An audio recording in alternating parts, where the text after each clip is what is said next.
सभी का स्वागत है हमारे चैनल पर। दीपिका पादुकोण को जैसे ही एनसीबी समन भेजती है पूछताछ के लिए, दीपिका पादुकोण इस बात से घबरा जाती है, वकीलों से वो बैठकर मंथन करती है और अब दीपिका पादुकोण ये कह रही है कि उनको फंसाया जा रहा है, उन्होंने ड्रग्स नहीं लिया।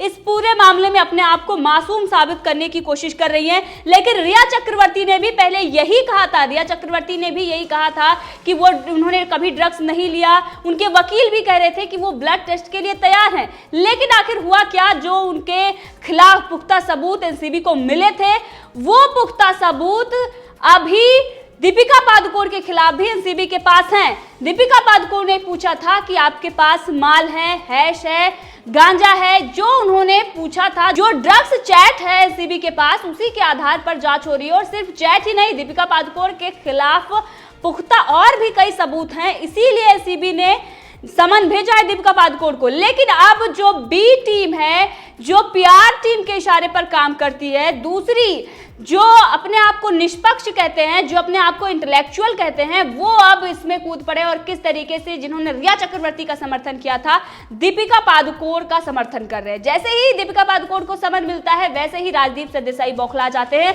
और साथ में ही वो वामपंथी, वो नशेड़ी और गंजेड़ी, जिनको ये लगता है कि अब डर का माहौल सही में है, क्योंकि एनसीबी जिस तरीके से लगातार कार्रवाई कर रही है और बहुत तेजी से कार्रवाई कर रही है, अब उनको ये लग रहा है कि कहीं एनसीबी के हाथ हमारे तक ना पहुंच जाए। क्योंकि आपने देखा इससे पहले कई बार ऐसे वीडियोस और फोटोज सामने आए जिसमें ये वामपंथी नशेड़ी गंजेड़ी, जो टुकड़े टुकड़े गैंग के लोग हैं, वो लोग भी ड्रग्स ले रहे थे।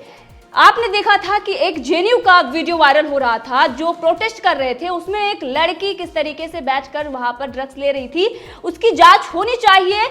हाँ, वो दावा किया जा रहा था कि वो ड्रग्स ले रही थी, उसकी जांच होनी चाहिए और इसीलिए ये लोग घबराए हुए हैं। और आपने देखा कि जैसे ही दीपिका पादुकोण को समन भेजा गया, इससे पहले तो ये कह रहे थे कि ये अफवाहें हैं, रिपब्लिक भारत झूठ बोल रहा है, टाइम्स नाउ झूठ बोल रहा है, वो झूठी खबरें दिखा रहा है, उसके पास कोई ड्रग्स चैट नहीं है, वो जो कुछ भी लीक कर रहा है वो झूठ है। लेकिन उसके बाद जब एनसीबी ने पुख्ता कर दिया कि हाँ, वो जो भी सबूत थे वो सही थे, उसके बाद ही समन भी भेजा गया।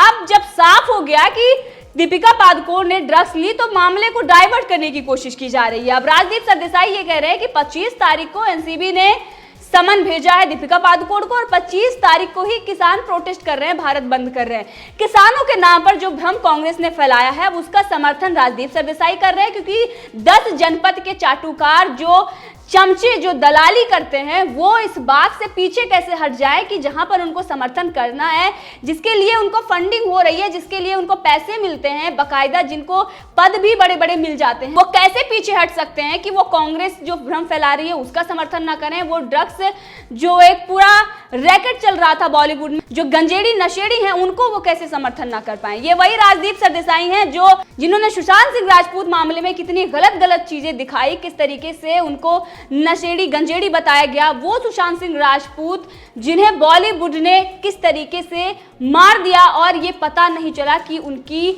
मौत किस तरीके से हुई। अभी जो सीबीआई जांच कर रही है, तब ये पता चल रहा है कि इसमें बहुत बड़ा रैकेट चल रहा था। जब वो एंगल सामने आ रहा है, तो ये लोग जो रिया चक्रवर्ती की जस्टिस की बात कर रहे थे, जो रिया चक्रवर्ती के हाथ धुला रहे थे, जो रिया चक्रवर्ती को बचाने के लिए फिक्स इंटरव्यू कर रहे थे, रिया चक्रवर्ती को तो ये बचा नहीं पाए। अब ये दीपिका के समर्थन में आए हैं।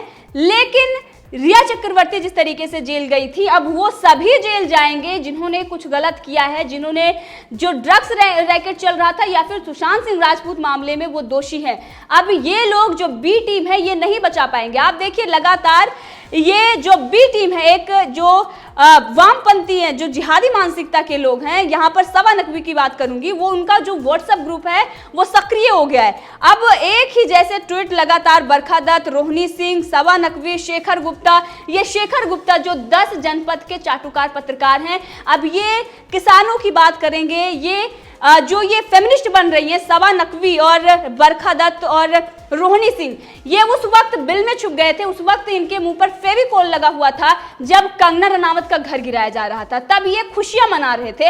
और जब ड्रग्स के जो माफिया हैं, जो ड्रग्स माफिया, जो मूवी माफिया हैं, वो जिन्होंने बॉलीवुड में गिरोह बना रखा है, जब उनका सच सामने आ रहा है तो इनका फेमिनिस्ट जाग उठा है। अब ये फेमिनिज्म के नाम पर एक विचारधारा को समर्थन करने, आतंकियों को समर्थन करने आ जाते हैं, क्योंकि दीपिका पादुकोण ने इन लोगों को भी बहुत समर्थन दिया है। जेएनयू गई थी और सबा नकवी और ये रोहिणी सिंह और बरखा दत्त जेएनयू की बहुत बड़े समर्थक रहे हैं। इन लोगों, एक तरीके से बोले तो ये टुकड़े टुकड़े गैंग के ही सदस्य हैं।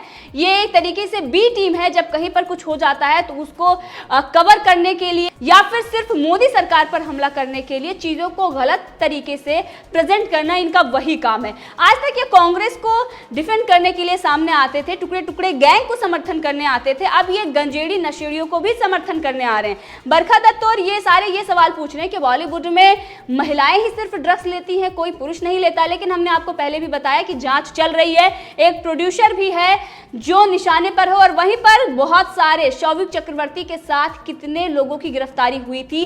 जो ड्रग्स पेडलर हैं वो लगातार पकड़े जा रहे हैं और जांच चल रही है, बड़े बड़े लोग भी अब इसमें पकड़े जाएंगे।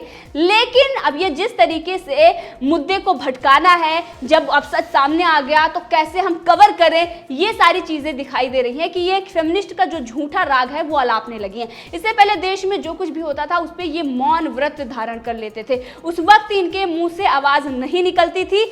आज ये जब दीपिका पादुकोण फंस रही हैं तो उनके बचाने के लिए सामने आ गए हैं। राजदीप सरदेसाई जो सुशांत सिंह राजपूत के मामले में ये कहते हैं कि सुशांत सिंह राजपूत कोई बड़े एक्टर नहीं थे कि मुंबई पुलिस पर दबाव बनाया जाए। राजदीप सरदेसाई जिसकी वजह से आज तक का बहिष्कार हो रहा है, क्योंकि इन्होंने अगर रिया चक्रवर्ती का इंटरव्यू नहीं किया होता तो जनता का जो विश्वास है इतना नहीं उठता। फिक्स इंटरव्यू जो इन्होंने वहां पर इन्होंने क्रॉस क्वेश्चन भी नहीं किए और पूरा इंटरव्यू झूठा था। रिया चक्रवर्ती के हर झूठ का खुलासा हो गया, वो जेल भी पहुंच गई। लेकिन इससे बड़ा अगर घाटा किसी को हुआ तो वो आज तक का हुआ। अब आज तक प्रोमो रिलीज कर रहा है, आज तक जुटा हुआ है कि किसी तरीके से जो जनता का विश्वास गया है उसे हम हासिल करें। अब इसमें जो आज तक पे कुछ ऐसे भी पत्रकार हैं जो अपना काम ईमानदारी से कर रहे हैं, जो निष्पक्ष हैं, लेकिन इनके जरिए जो राहुल कंवर और राजदीप सरदेसाई हैं, इन लोगों की वजह से अब वो मेहनत कर रहे हैं ताकि जो खोई साख है उसे हम वापस ला सके। लेकिन अब आज तक ने जो कुछ भी किया है, जो बड़े बड़े इन्होंने आतंकियों के, जो ताहिर हुसैन जैसे लोगों के जो इन्होंने इंटरव्यू चलाए हैं, अब उससे देश की जनता समझ चुकी है कि कौन सा चैनल क्या कर रहा है। दीपिका पादुकोण हो या फिर सारा अली खान हो या रकुल प्रीत हो या फिर श्रद्धा कपूर हो या फिर सिमोन खंबाता हो, इन लोगों को अब ये नहीं बचा पाएंगे। एनसीबी उनको समन भेज चुकी है, पूछताछ के लिए उनको बुलाएगी और उसके बाद जेल भी उनको हो सकती है। लेकिन जो लोग कोको पार्टी में शामिल हुए थे उन पर भी अब एनसीबी की नजर है। एनसीबी के रडार पर वो लोग भी हैं जिन्होंने करण जौहर की जो उनके घर पर पार्टी हुई थी उसमें जो शामिल हुए थे, वो लोग भी अब रडार पर हैं। कोको पार्टी का जो खुलासा हुआ उसमें दीपिका समेत जो लोग भी उसमें शामिल हुए थे उन पर तो एनसीबी की नजर है ही। अब एनसीबी ने तो दीपिका को समन भी भेज दिया है। अब अगला नंबर उन लोगों का है जो कोको पार्टी में शामिल हुए थे। लेकिन इनका खेल खत्म होने के साथ ही कि जो करण जौहर के घर पर जो पार्टी हुई थी उसमें जो लोग शामिल हुए थे वो भी एनसीबी के रडार पर है। अब इनके जो तार जुड़ते हुए दिखाई दे रहे हैं, इसमें सुशांत सिंह राजपूत मामले में अब एनआईए भी जांच करेगी। ये जांच क्यों करेगी? क्योंकि ये बॉर्डर पार का भी मामला सामने आ रहा है कि ये जो पूरा ड्रग्स का गंदा खेल चल रहा था, ये जो ड्रग्स आ रही थी आखिर ये कहां से आ रही थी? बॉलीवुड को खत्म करने के लिए, बदनाम करने के लिए ये बाहर से साजिश रची जा रही थी। और आज ये जब सफाई हो रही है तो ये बॉलीवुड का जो गिरोह है जो इसमें फंस चुका है इस दलदल में, वो कह रहा है कि बदनाम किया जा रहा है। अब क्या जया बच्चन राज्यसभा में जाकर बोलेंगी कि कंगना रनावत ने जो कुछ भी कहा था वो सही निकला? अब क्या वो सवाल उठाएंगे दीपिका पादुकोण, सारा अली खान, रकुल प्रीत और श्रद्धा कपूर पे कि इन लोगों ने बॉलीवुड में छेद किए हैं, इस थाली में खाया उसी में छेद कर इन्होंने किए हैं? क्योंकि इतने छेद इन लोगों ने किए हैं बॉलीवुड का। अगर देखें जो नजारा इस वक्त है, देश की जनता देखकर हैरान है कि ये बॉलीवुड जिसे हम अपना आदर्श समझते थे, वो बॉलीवुड जिसे हम पूजा करते थे कि आप हमारे आदर्श हैं, आपने देखा होगा किस तरीके से कौन बनेगा करोड़पति में जब अमिताभ बच्चन आते हैं तो उनके जो फैंस होते हैं उनकी अलग ही एक उनके लिए रिस्पेक्ट होती है। देश भर से लोग आते हैं और ये कहते हैं आप हमारे आदर्श हैं। बहुत सारे ऐसी जो स्टोरीज दिखाई देते हैं किस तरीके से सालों सालों तक लोग उनके प्रतीक्षा में कौन बनेगा करोड़पति में सिर्फ इसलिए जाते हैं ताकि महानायक के दर्शन हो सके।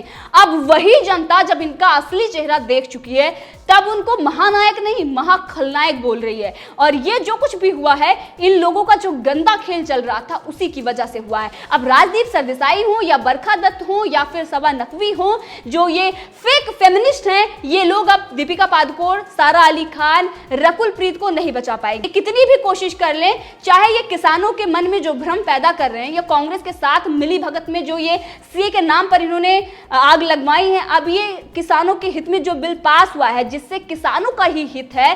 क्योंकि अब यहाँ पर दो सवाल खड़े होते हैं। किसान इस बात से डरे हुए हैं कि सरकार जो सरकारी खरीदारी है वो बंद कर देगी, एमएसपी को खत्म कर देगी। अब सरकार चिल्ला चिल्ला कर ये बोल रही है कि ऐसा नहीं होगा, ना तो सरकारी खरीदारी खत्म की जाएगी और ना ही एमएसपी खत्म होगी। ये बात कृषि मंत्री ने भी कहा, लेकिन अब जब केंद्रीय मंत्री, यहां तक कि प्रधानमंत्री नरेंद्र मोदी भी इस पर ये बोल रहे हैं कि ऐसा नहीं होगा, तो क्यों ये किसानों के मन में भ्रम पैदा कर रहे हैं? क्योंकि सीधा जो फायदा है वो कांग्रेस का होने वाला है। वो किसानों के हित में सोच नहीं रही, वो किसानों के हित के साथ नहीं खड़ी हुई है, वो बिचौलियों के साथ खड़ी हुई है, वो दलालों के साथ खड़ी हुई है। क्योंकि वो दलाल जो दलाली करते आ रहे हैं वो कहीं ना कहीं कांग्रेस को भी फायदा पहुंचा रहे थे 70 सालों में। जब उनकी दुकान बंद हो रही है तब वो 10 जनपद से गुहार लगा रहे हैं कि उनकी दुकान चलती रहे। किसानों को अगर सीधा फायदा मिलने लगेगा तो सारे किसान बीजेपी के पक्ष में आ जाएंगे। और इसीलिए ये वही कांग्रेस है जो अपने राज में चिल्ला चिल्ला कर कहती थी, कपिल सिब्बल चिल्ला चिल्ला कर कहते थे कि 8 बिचौलिए होते हैं, उनको खत्म करना चाहिए और ये बिल हम इसमें इतनी खूबियां हैं। आज वो बिचौलियों के साथ खड़े हुए हैं, आज वो किसानों को भड़का रहे हैं, आज वो किसानों में भ्रम पैदा कर रहे हैं। और उनके साथ जो ये बी टीम है, ये जो जितने भी दलाल पत्रकार हैं, इसमें तो कई ऐसे पत्रकार हैं जिनकी फंडिंग बाहर से होती है, विदेश से होती है। आपने देखा कि चीनी जो जासूस थे उनके जो संपर्क यहाँ के पत्रकार से थे और वो पत्रकार हमारे जो रक्षा दस्तावेज था वो चाइना को बेच रहा था, चाइना के लिए जासूसी कर रहा था। तो ऐसे पत्रकार हैं जो पहले से ही इन पर सवाल उठते आ रहे हैं और इनके जो चेहरे हैं अब ये जल्द ही बेनकाब हो रहे हैं। जिस तरीके से बॉलीवुड में सफाया हो रहा है, अब मीडिया में भी सफाया करने की जरूरत है। क्योंकि यहाँ पर जो दलाल और जिस तरीके की गंदगी यहाँ पर भी फैली हुई है, ये देश विरोधी ताकतें जो है, जो आए दिन ये चाइना के समर्थन में खड़े हो जाते हैं, जो ये आए दिन आतंकवादियों के समर्थन में खड़े हो जाते हैं, आए दिन ये जो नशेड़ियों गंजेड़ियों के समर्थन में खड़े हो जाते हैं, इनका भी सफाया जरूरी है।